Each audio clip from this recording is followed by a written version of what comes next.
ইংরেজিতে লিখতে গেলে বা ইংরেজিতে দু এক লাইন কথা বলতে গেলে আমাদের কতগুলি স্ট্রাকচার শিখতে হবে।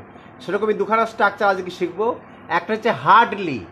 আমরা যেরকম বলি না যে আমি খুবই কম চা খাই বা আমি খুবই কম বাইরে বেরোই, সেক্ষেত্রে হার্ডলি ইউজ করা হয়। বা সেখানে খুবই কম পশু ছিল, এরকম নাম। হার্ডলির মানে নামমাত্র বা খুব কম এরকম, বা খুব কম সময় এরকম।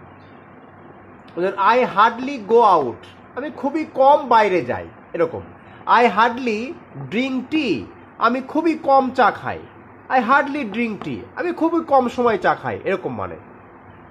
You are hardly seen this days, তোমাকে আজকাল খুবই কম দেখা যায়। ইউ হার্ডলি লাভ মি, তুমি আমাকে খুবই কম ভালোবাসো এরকম। দে হার্ডলি কাম হেয়ার, তারা এখানে খুবই কমই আসে।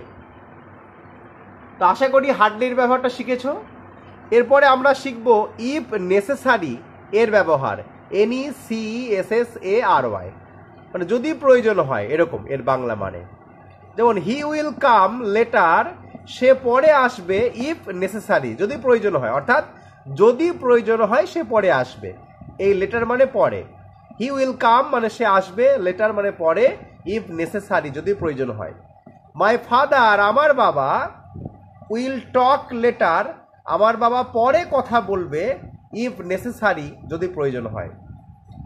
দে উইল সাফার, তারা ভুগবে, ইফ নেসেসারি, আমি নেসেসারি শব্দটা লিখিনি। দে উইল সাফার, আমরা বলি না তুমি ভুগবে কেন, তুমি ভুগবে কেন, তারা ভুগবে, যদি প্রয়োজন হয় তারা ভুগবে। তাহলে they will suffer if necessary, যদি প্রয়োজন হয়। তাহলে ইফ নেসেসারি এবং হার্ডলির ব্যবহারটা আমরা শিখে গেলাম।